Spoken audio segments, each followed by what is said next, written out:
Hi, BookTube. Welcome to Jackie's Literary Corner, and it is time for a bookish update. So, as I said before, I am participating in 2 readathons this month. One is the Medieval-a-thon, which goes on all month, and then Tome Topple will start in a few days, and that's only a 2-week readathon. So for Tome Topple, in case, I don't know if I explained it not Tome Topple, Medieval-a-thon, I don't know if I explained it last time, but it's a readathon created by Holly Hearts Books, inspired by a medieval story, like not a literal story, but it's medieval themed, obviously. And she comes up with all these different categories, and actually I think I did explain it last time, because I remember telling you guys about the different, like there's the category of weapons, the wardrobe, and then she added a new one, which is the pet companions category. Last year she did armor, but this year she just decided to change it up because I think she said that the armor thing wasn't as popular. So my first 2 books I'm kind of focusing on for this are not even fantasy, actually, but classics, because which are these lovelies. And I had just finished this one today, which is it's great. I love it. I really enjoyed this. Excuse me. I really enjoyed this.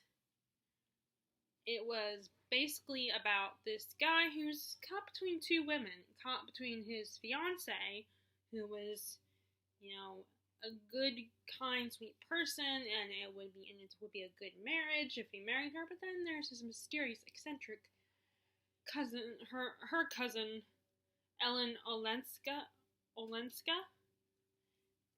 who is has quite a bit of a reputation. It's not a good reputation amongst their community. It's a really beautiful story, and there's a charm to Edith Wharton's writing that I think I find in a lot of classic authors' works. I mean, now this is a little bit like, I think this was the end of the end of the original classic era, and right before the new classic era, like the modern classics, like, Gatsby and Hemingway and East of Eden guy. I can't think of his name. Steinbeck. Which, by the way, which Gatsby is by Fitzgerald, so if you don't know. So Gatsby's not the author. But I'm pretty sure most people would probably know what I'm talking about when I say Gatsby. But there's just a certain charm to this writing style that's really beautiful and enrapturing, and just it's very enjoyable. I mean, it's not everybody's cup of tea. I don't think everybody would enjoy that. Like, if you can't read Charles Dickens, then you might not be able to read Edith Wharton, because Edith Wharton's a little bit closer to Dickens, although there's a little more of a modern flair to her writing style. It's more straight to the point, but it's not as straight to the point as Hemingway or Fitzgerald. Although actually Fitzgerald might be a little closer to Edith Wharton's writing style, because Hemingway's writing style is very unique, I think, because there's a staccato-ness to his writing style, to Hemingway, that I'm not sure if I like it or not. I think I should at least try one other Hemingway book, and maybe To Whom the Farewell to Arms wasn't for me, because I don't like war books where it focuses on the actual physical being on the battlefield and stuff. I attempted to read, I can't remember what it's called, something Angels. And it's all about the Civil War, and you get the perspective of both the North and the South. And it was a book that I think I picked because Jen from Insert Literary Pun recommended, and she really loved it. But for me, and maybe it's just bad timing, because sometimes for me, it could potentially be that it was just not the best timing for me to read, because, I think back in high school, middle school days, I don't know if I would have gotten into a book like this. I might have even found it boring and not as intriguing as I think it is now. Like, I remember I read Ethan Frome by her. It was one of his short stories, and I think it said his. I meant her. One of her short stories. And at the time, I didn't really like it, and it probably also didn't help that we were studying it in school, in class. It was like, it was hard for me to enjoy it when we were analyzing everything and stuff. Although, funnily enough, nowadays when I read literature, I do think about. I try to understand it and try to comprehend, thinking about what people would discuss, what we would be if we were discussing this in a class, an academic scenario, what would be discussed, and what would be people's thoughts on the book. And like I said, I love it. As I said last time, I love this edition. I would love to collect more of these, but I was looking at the list, and because there is a list of all the books that are in this edition right here, and some of them I've already read, although I gave away my copy of Jane Eyre to my cousin. I never got it back, which is kind of hard because we don't see each other that much, and I don't message her as much as I probably should. Although, when I do message her, she's too busy to respond back, which is fine. I mean, I'm not being all petty and being like, oh, she's too busy to want to talk to me. I don't mean it like that. I just mean I know that she's busy. So it's never been. But I have thought about buying a new copy of Jane Eyre because it's one of my favorite classics. Thought about A Christmas Carol. That might be one to consider. And I already have. I like the copy of Anna Karenina. It's a paperback, mass market paperback, but I kind of like the whole vintage look. And then Anne of Green Gables. That one I would consider one day wanting that. The Grimm's Brother Fairy Tales. Although I have a Grimm's Brother. Frankenstein, that one I might want to get another copy of it. 20,000 Leagues Under the Sea, maybe. The Three Musketeers. I kind of almost regret getting rid of the Three Musketeers because I did have a paperback. I think it was one of the Penguin ones. But I didn't think I would ever read it, but now I'm in love with The Count of Monte Cristo, which is by the same author. But then I'm not sure if I just like the Count of Monte Cristo plot more so than the Musketeers plot. I'm not sure.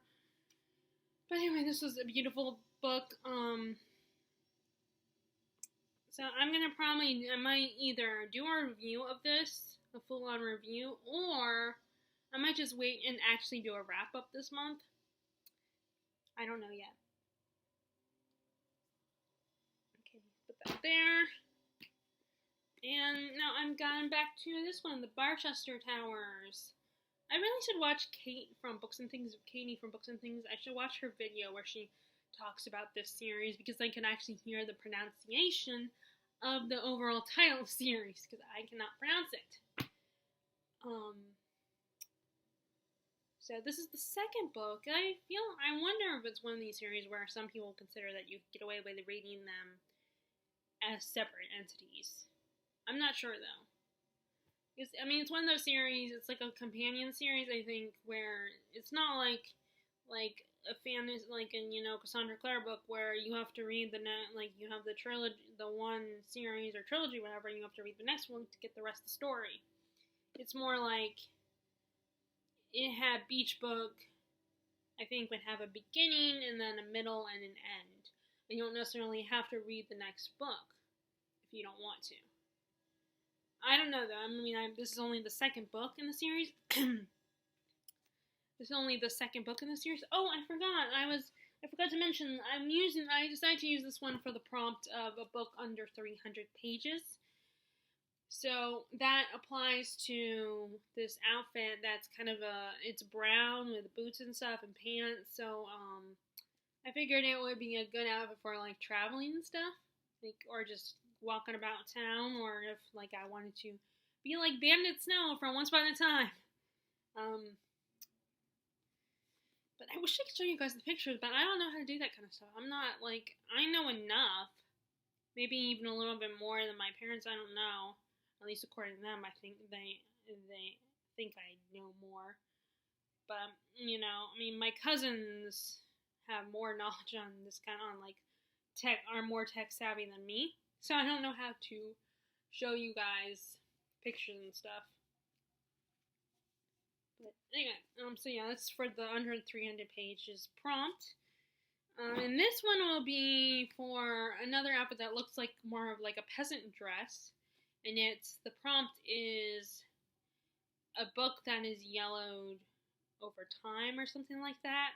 Like has a yellow, yellow pages or something. And this is kind of yellow, not like, I mean, I definitely have older books that are more yellow than this, but I wanted to go ahead and read the second one anyway. So I decided to count it for this, even though it's not a fantasy, but neither is the other one, The Age of Innocence. And it's not even a medieval or Renaissance time period. It's like, that one's like, I think, early 1900s. I'm pointing down because Age of Innocence is right down there. And this one is probably like 1800s.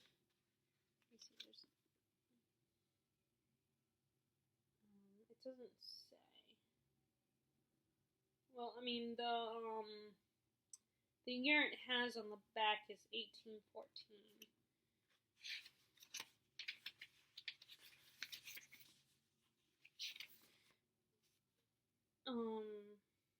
This edition was sold in 1994. But anyway, so this is like sometime after the first book, The Warden.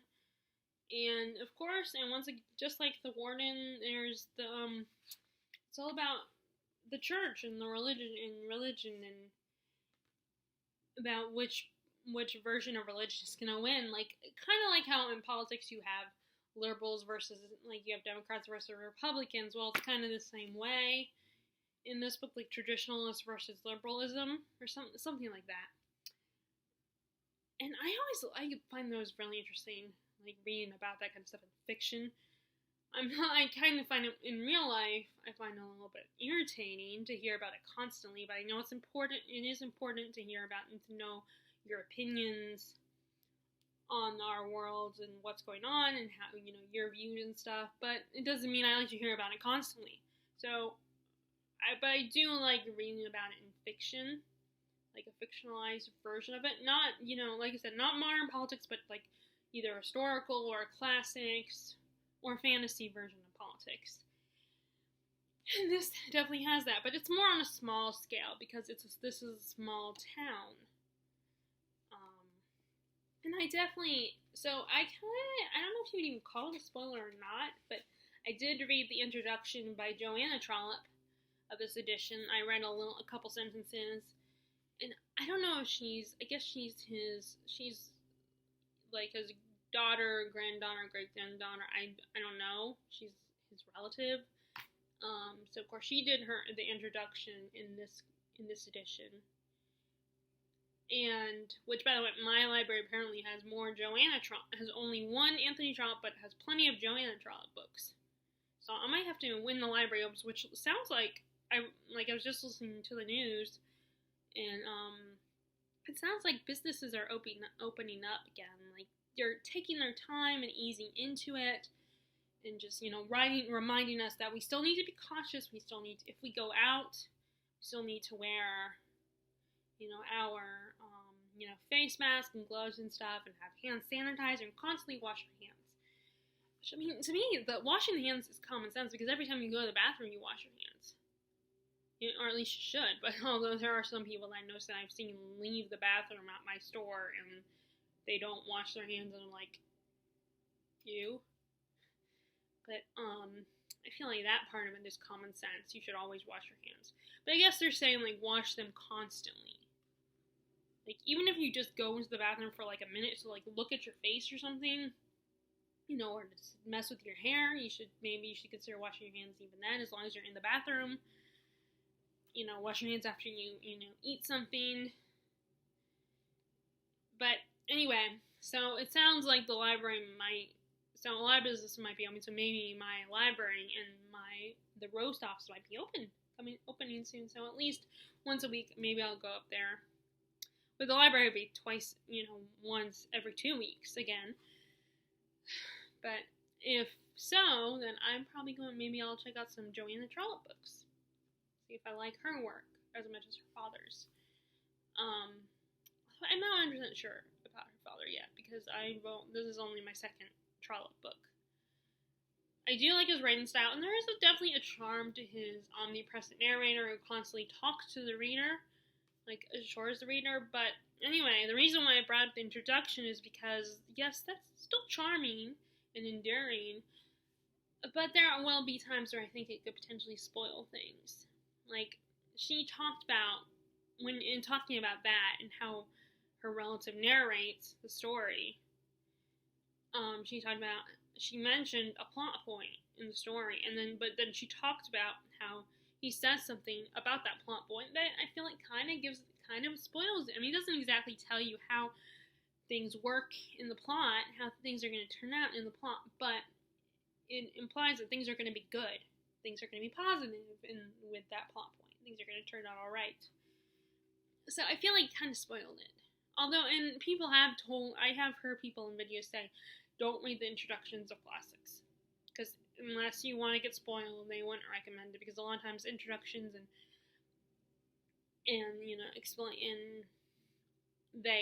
a lot of times they will spoil things for you because they probably assume you've already read the book. Although there's no guarantee that people read the book, so I think they really should not. Or at least put it in the back of the book. Instead of having the introduction, just do, in the back where the appendices and acknowledgments are. That's when you should do, like, your discussion and analysis and talking about the book. If you wanted to do an introduction, just talk about, like, how it was published, possibly, but don't talk about the plot itself. That's my opinion. But I think I'm going to like the A plot with the whole church and everything, and who's going to run the church, and which side is going to be, in power in this community, who's the liberal side or the traditional side of the church. Because the B plot is it's one of those plots that I like it, but it's not my favorite plot point. It probably won't be my favorite plot point, but I don't hate it either. So I decided to read a little bit, and then I'm going to go running in 30 minutes to an hour, I don't know, and when I get back, maybe I'll do some, after I take my shower and stuff, I'll do some more reading, because I want to read as much as I can of this book today, because I have to get back to work tomorrow, and, I won't be able to read as much during my break. But I'm bringing this because, of course, it's the same size as, like, this book, as far as, like, height and stuff.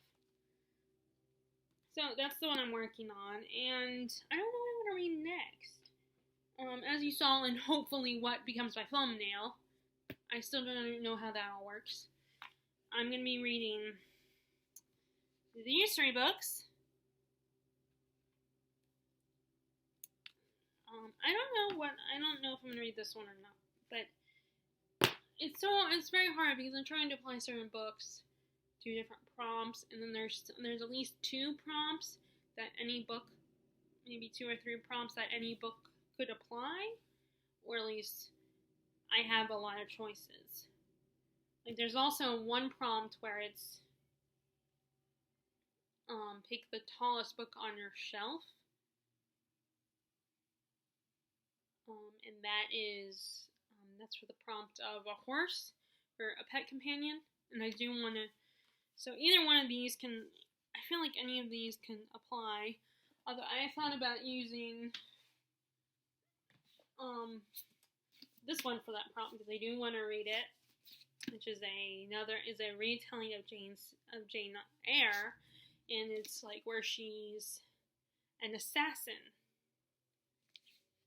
in this one. So I'm curious, and I definitely want to read it. I just haven't got around to it. Plus, I've been meaning to read this one at some point, because one, it's a retelling of Beauty and the Beast, so I'm surprised I have not gotten to it yet. I mean, I have it, so it's not like I'm much of an excuse. And then hearing that my sister's college roommate, Wendy Wings, that she read it and she enjoyed it, I'm like thinking, okay, now I need to read it like soon, because if she's read it, I need to read it. Like, it makes me feel a little like, why have I not read it? Like, kind of feel a little guilty that I haven't read it yet. I mean, of all people, you would think, if you know me, you would think I would have read this by now, because of the whole fact it's a Beauty and the Beast retelling. So I was thinking about having this for the prompt of bow and arrow, which is read a romance. And like I said, my theory on I think what she meant by that was bow and arrow go together. They're like a team. And so with a romance, in a romantic relationship, you're a team, you're partners. I think that was what she was going for, how bow and arrow, they go together. Oh, and I guess also that's what, that's right, I guess it also refers to Cupid. And Cupid used bows and arrows to shoot people in the back so that they fall in love. It's a little bit grim and morbid to think that you get shot in the arrow by Cupid. Or at least that's the cute little cartoonish version of Cupid. Charmed had a Cupid character. Well, had two versions of Cupid. And so did Supernatural. And he wasn't like a baby in a diaper. He was a grown man in all cases, both on Charmed and on Supernatural.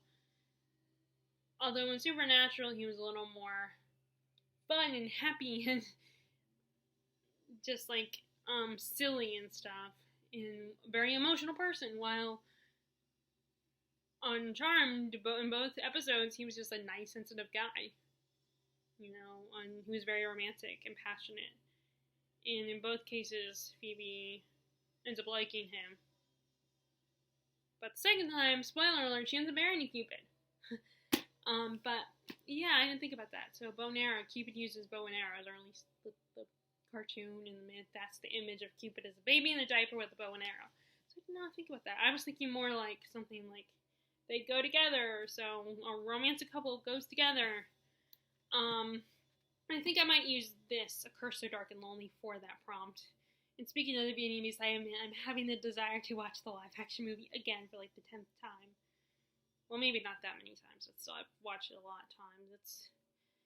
There's quite a few movies that I will watch, like, in a row.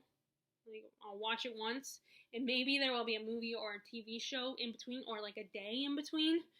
But I will watch it again and again and again, because it's a special movie to me. And Beauty and the Beast live action is one of those special movies. I mean, that has always been a special movie to me since my childhood, because I grew up with the original animated movie. It came out when I was a baby, so it's been in my life since I was a baby, since I was 1 year old. And my sister and I would do this whole routine and everything where we'd sing the songs, of course, because she could actually sing and I can't. She would perform all the main characters while I was like the chorus characters. And the one song that the Beast sings in the animated movie, that was my part too. Because, I mean, plus I don't think she couldn't do the Beast and Belle at the same time anyway, so, so it kind of had to be my part when we were, doing our little routine. Although, now I think I sing Beauty and the Beast songs more than she probably does. But anyway, yes, I'll probably read this for that prompt. And this one, I need to read it, but, like, I need to apply it to a prompt. I don't know which one I could apply it to. I can't apply it to the prompt where high on my bookshelf, because there's a prompt that you pick the book that's on your highest shelf. So that would be that shelf right there. So I would think that had to be on that shelf. So it would either have to be one of these, the Jane Steele book, Starless Sea, or any one of those up there that I haven't read. Except for there's one book up there that I definitely can't. Or I can still go to this shelf too. And actually there's a book up there that I could apply for the prompt of read a book with an orange that has orange on it, and that's the fox prompt, a fox companion. And that actually was inspired, I think is really cool that she was inspired to put that in this as a pet companion due to Kristen from Super Space Chick, which I think that was really cool that she inspired one of the prompts. So, I think the book, I can't remember what that book is called, but it's the one where we get, I think it's Nimue story, Nimue from the whole Arthurian Merlin legend. And I've seen two versions of that character. Like, there's the Merlin series version, and she's a sorceress. And then there's the Merlin miniseries starring Sam Neill as Merlin, Miranda Richardson as Queen Mab, Helena Bonham Carter as Arthur's half-sister, Morgan Le Fay. And Isabella Rossellini plays Nimue, who is... Oh, and Martin Short also plays Queen Mab's little partner in crime, her assistant, who's a gnome named Frick. But anyway, what was I gonna say? Oh yeah, and so Isabella Rossellini plays Nimue, and in that one, she's not magical at all. She's the daughter of a lord, and Miranda Richardson makes a deal with one of the king, I can't remember his name. One of the kings, played by Rutger Hauer, to use Nimue as bait to tempt Merlin to use his magic. And so she has this horrible disfigurement, a fire scar, because they set a dragon on her, and just as he saves her, right before he gets her out of there, the dragon spits fire in her face and scars her face horribly. So she's more of a, she's not as... She's a character in that one that's a little more passive and not a fighter, but she's a different, she's more of a kind of like a noble woman, a noble's daughter in that one. While in the Merlin series, she's kind of evil. But anyway, so I might be able to use that one for that. Although this also has orange too on it, a very little bit. And there's a little bit of orange on the spine. But yeah, I might use that book. I cannot think of I wish I could remember what it's called. But I'll get it down a little bit. So I'm gonna use that one. But anyway, this is Warbreaker by Brandon Sanderson. And I wanted to get this one read before, because this is one of Brandon Sanderson's standalones, and people recommend starting with this one in Elantris first. Or the complete opposite. They recommend do not start with Elantris first, because it's a little different, and a lot of people are of the opinion that it's not his best work compared to like Mistborn or the Stormlight Archives. I thought it was great. I love that story. I thought the writing was great too. I enjoyed it, but I'm not an expert. Even if I want to become an author someday, apparently I'm not much of an expert on what's good writing. I mean, I can, there are times when you can tell, obviously, but you can't. There are times when I can tell, but I can't like pinpoint exactly use the technical way to pinpoint why this book, the writing is considered different, why the writing might be bad, or not everybody would love the writing. But this one Elantris along with this one are standalone, so I wanted to get these read first. But I decided to start with Elantris because I was more excited and interested in this magic system than Elantris. But I ended up loving Elantris. I'm glad, I'm glad I read it. I'm glad that I read it first. I had a good time with it. I enjoyed it. I thought the magic was pretty cool, and that's what Brandon, one of the things he's best known for is coming up with really cool, intricate, unique magic systems. And in this one, the magic system involves breath and colors, and it's interesting because you have these gods who've taken over.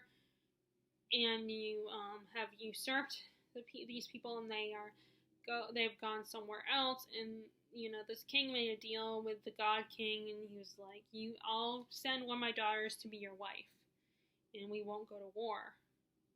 So the book starts off with him sending one of his daughters, but funny thing is, he does not send the one that he was originally planned to send. He cannot bring himself to send the one that was agreed upon that would become the God King's wife. So he sends the other daughter.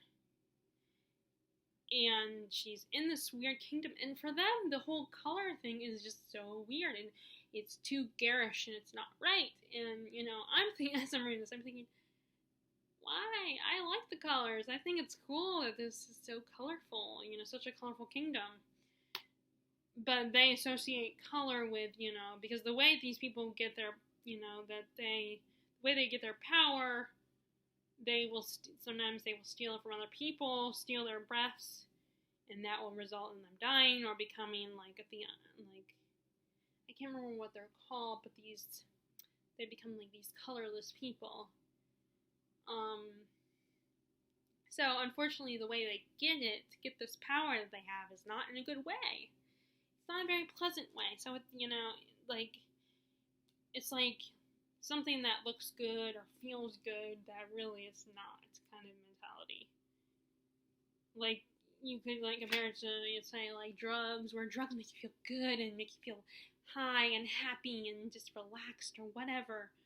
And so it may seem like when you're drugged up, you're doing the drugs and stuff, you're like, oh, it feels so good, nothing's wrong, I don't see where anything's wrong with this. Or like an addiction, you're like, oh, this is so great, what's so wrong about this? But then you don't realize the harm it's really causing.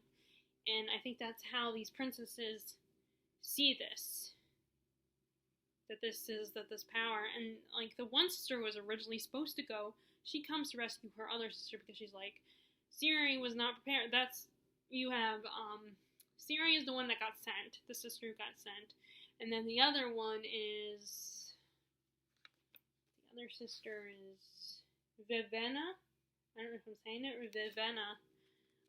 And she's like, she doesn't understand why the father sent her. Because Vivenna, her whole life is preparing for this. She knows court protocol. She understands her place.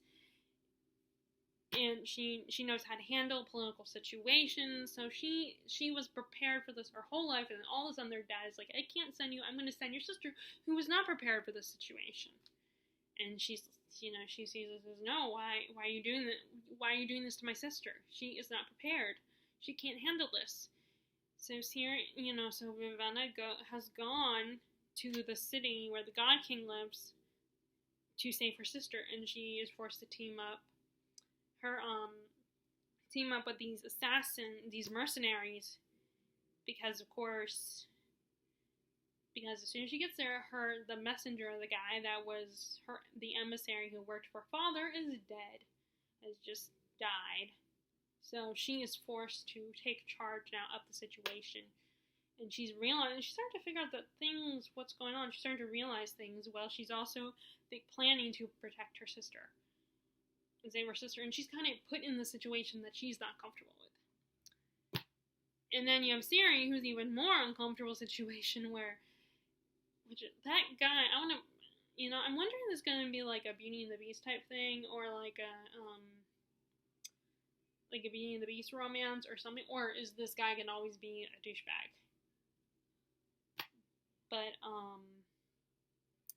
because she has barely interacted with the God King. She's just been sent to his room and told, she's dressed up and put on, made herself look pretty and stuff, but only to get there to the God King's room and she's forced to stand there butt naked in front of him until he's ready, until he wants to, have, this, sexual relationship with her so they can make an heir, and he has not done anything. He's just sitting there in the shadows, just staring at her, and, and I don't blame her for being a little peeved, because it's like, I am standing here butt naked, presented to you, and you don't do anything? You're not doing anything to me? I mean, come on, give me something. And she does snap at him. She does eventually snap at him at one point. He just kind of stares at her like, okay, kind of reaction.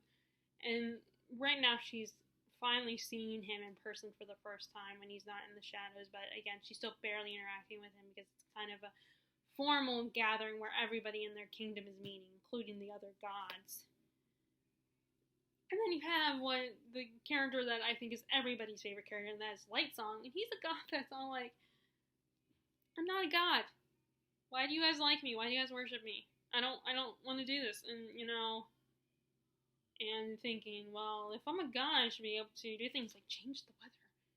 If I don't like the rain, I should be able to affect it. And he's like, I don't want that person who's like, I don't want to get involved in, I'm just here to watch and observe. Like, I don't want to get in the middle of this. I don't want to do anything. The person that's like, both sides get frustrated because they want that person on their side. They're like, you have to do something. You pick a side. You can't just sit there and do nothing. You can't have it both ways. You have to pick a side. You have to take action either way. You can't just sit there and be passive about it. I mean, in fact, I think in some, depending on the situation, that can be a lot worse than doing something. Like, I think I've been thinking about this more and more in Harry Potter with, like, the character of Lupin, who, James and Sirius would bully Snape when he was a kid. And Lupin, even though he wasn't doing any bullying to Snape, he didn't do anything. He just let it happen. He just let his friends get away with it. And in a way, that makes it almost worse. The fact that he didn't even do anything or stand up to them or be like, I mean, it would probably be easier for Snape to understand if he did do something and went along with the bullying and also teased him, but Lupin didn't do anything. I mean, I love Lupin, he's my favorite character, but it's like I said, it's almost worse. But I think, obviously, Lightsong, I'm pretty sure he's going to take on a role of the hero figure in the story at some point. Which I'm kind of curious if Brandon Sanderson is ever going to write the sequel, because I heard there was talk about a sequel. Like, even though I haven't gotten very far, I'm already curious if there's going to be a sequel. And I was listening to, I listened to my iPod while I'm going running, and I associate songs with movies and TV shows and stuff, and I was just thinking about what song, I'm already thinking about songs that would, like, fit this book, or fit the book in the direction I think the book is going to go. I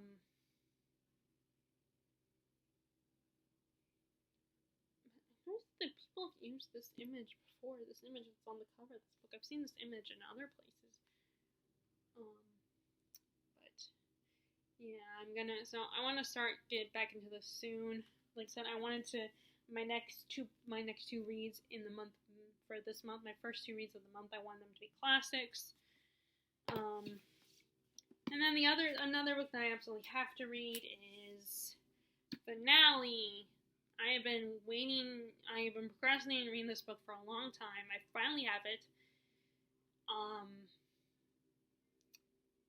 This is the third and final book in the Caraval trilogy, and I think I already said this, I'm probably going to see my cousin is interested in this trilogy, so that when we're finally able to go to South Carolina to visit them, I think I'm going to give this to her, this trilogy, when I'm done reading it, so I feel like I need to, like, read it now, like, this month.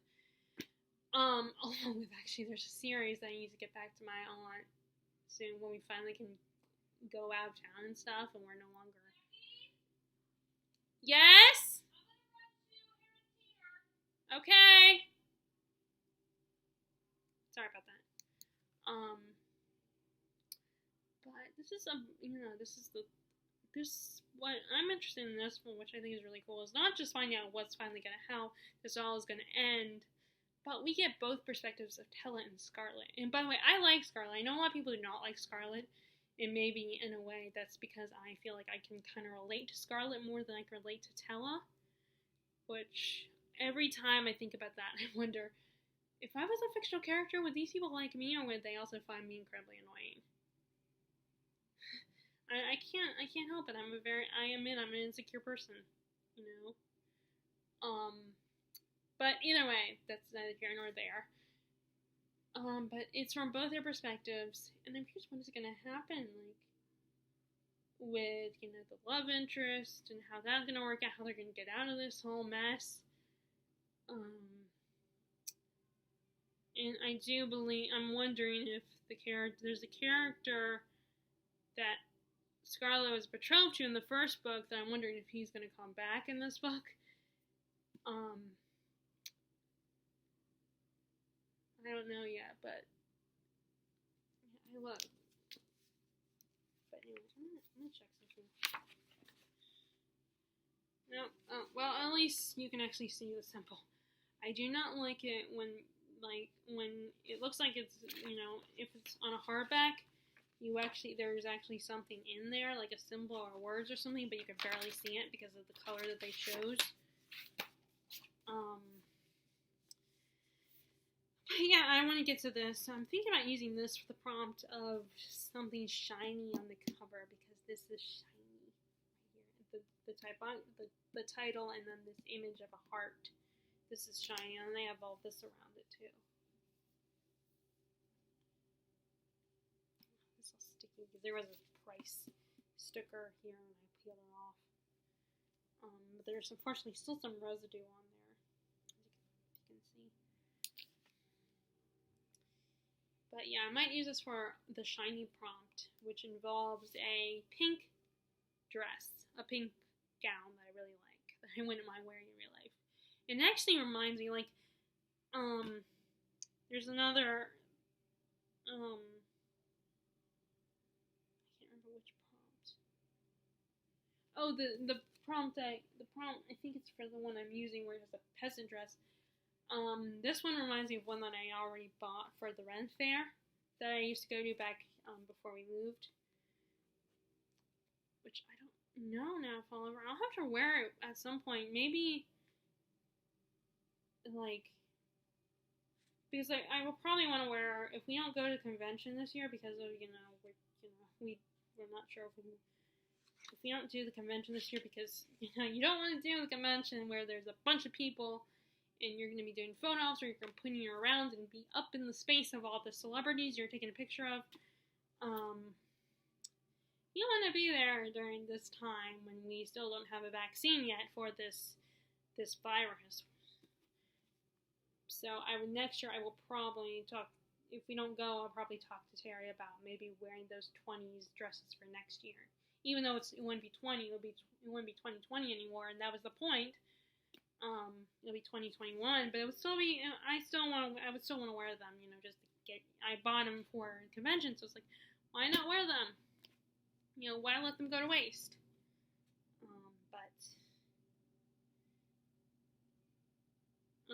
But anyway, so I bring it up because I was thinking, well, I could wear that other dress for a convention one year as a cosplay. But that particular dress reminds me of the image she has of the dress for this prompt. I think with the yellow on it. Then, oh no, the pink dress is for the Pristine book. That's right. The pink dress is for a Pristine book.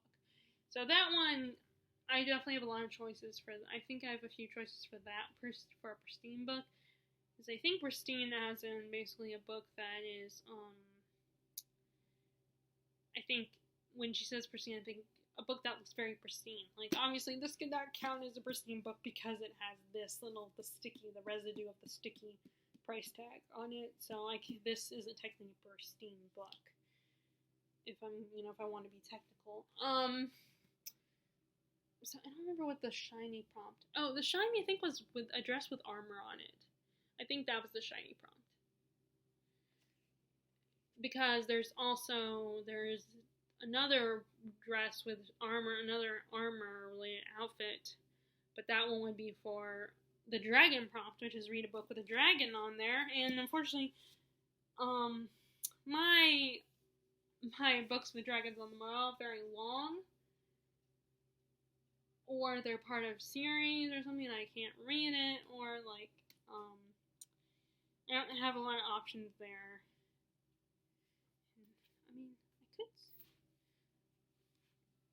But any of my other books that might have dragons on them, I can't read them now because they're part of series, and I haven't read the first book of the series. I don't know if this one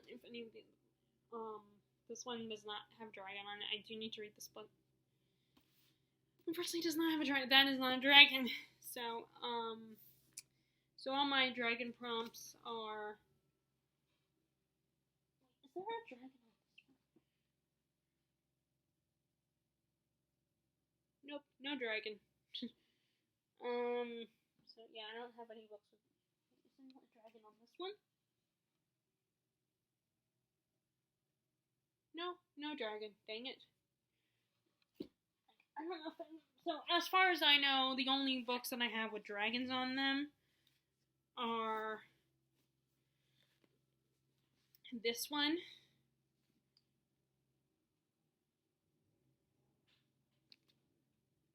which, although this one is just a volume of a bunch of different stories, so this is a little bit better. This is definitely a better option than the other one, which is,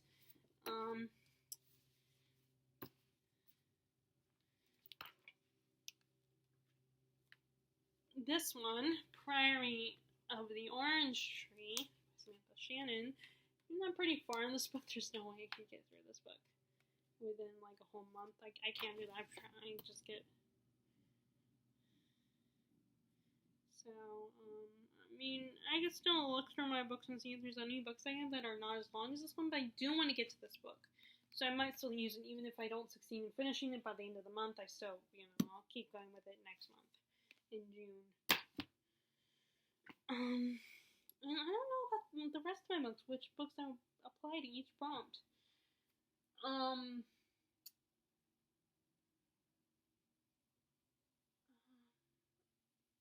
don't know. Like, I will not be, I guess for the prompt of, I mean, I wish I had uprooted. I so would love to have uprooted, because then I could use that. I think because there's, actually no, well, it would be kind of a cheat, because the characters call it dragon, but it's not a dragon on the cover, actually, now that I think about it. But I could, I don't think Holly's policing what you read.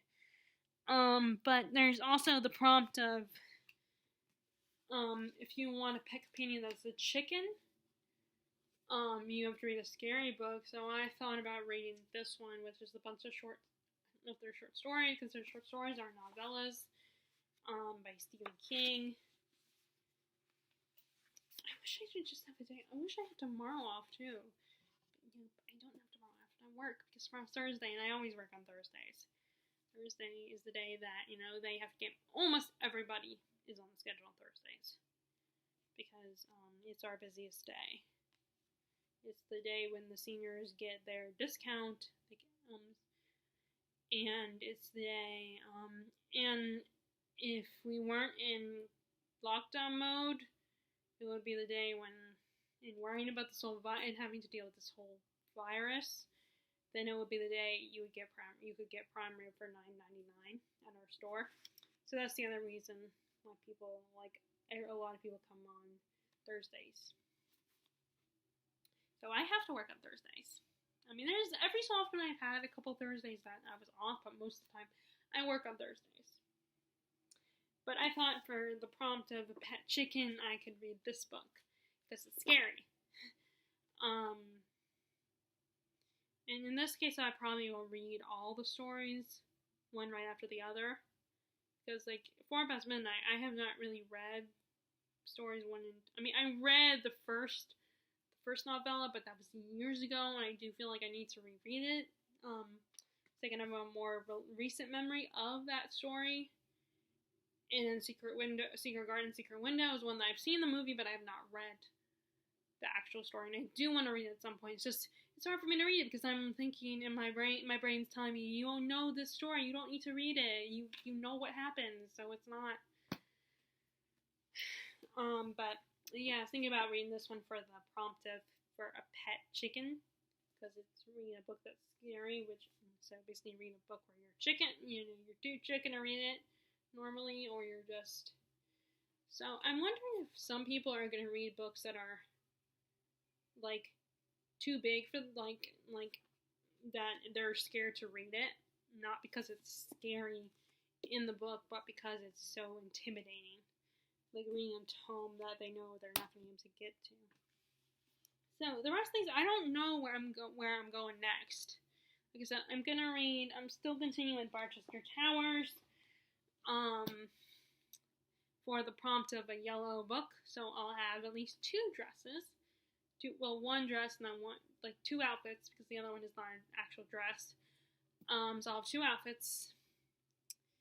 And then I guess if I read this one next, then I will have a weapon. So I guess I should probably read this. But I keep thinking I should read this one too, soon. But I think I'll get to this one next. I might read this one in bed and start reading this one in bed tonight before I go to sleep. Because of course I can't bring this with me to places.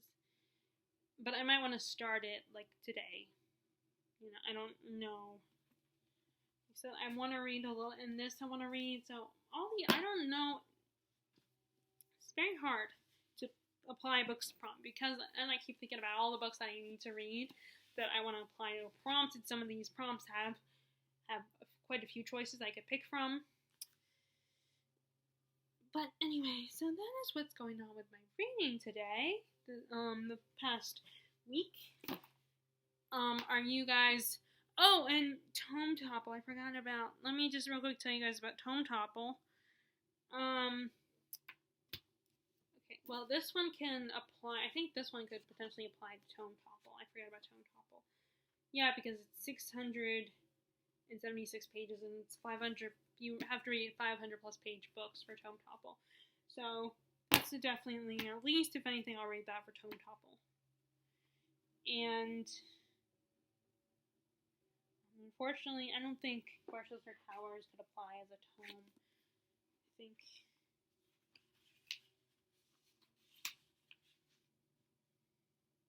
Yeah, because it's only 430 pages, so I'm definitely gonna try to get this one done.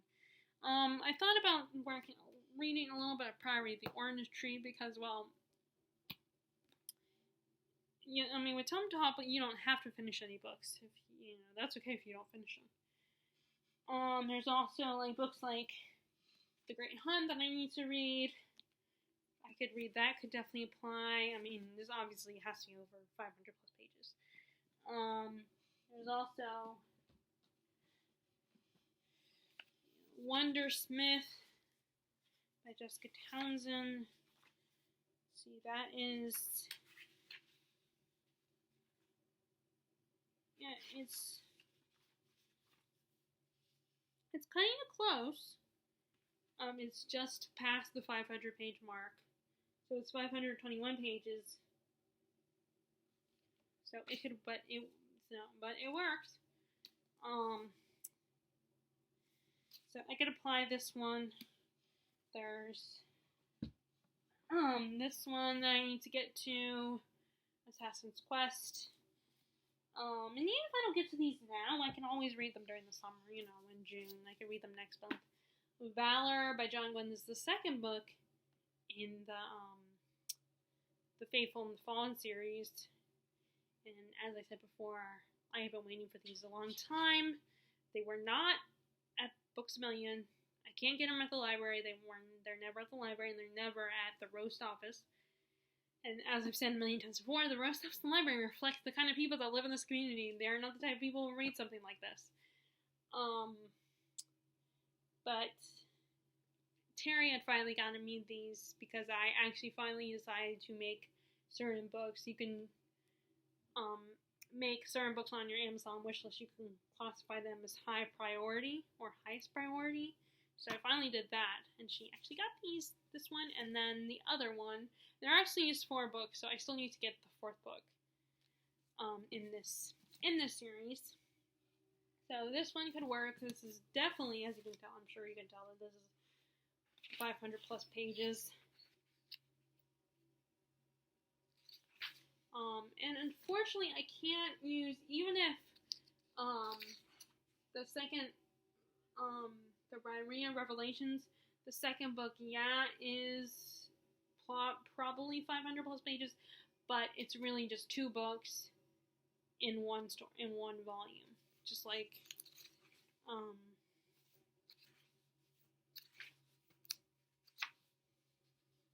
yep, so it's the 500 page mark. And of course, you know, a lot of Stephen King's, with the exception of books like this, are 500 plus page mark. There's so many options for a tome topple that I can read. The problem with that is I gotta pick, you know, there's no guarantee that, like, I have to pick one that I want to keep going with. Count of Monte Cristo, I could. Hangman's Daughter, probably. Middlemarch. Once Upon the River, I do not know. David Copperfield, probably not Gods of Jade and Shadow. That probably doesn't apply. And like I said, I don't know about Once Upon a River, if that applies. Middlemarch, of course. Way of Kings. I have all these books right here. I know Time of Contempt does not apply. Of course, Prairie, the Orange Tree applies. And so does the Dragon book that I'm probably going to read, Legends.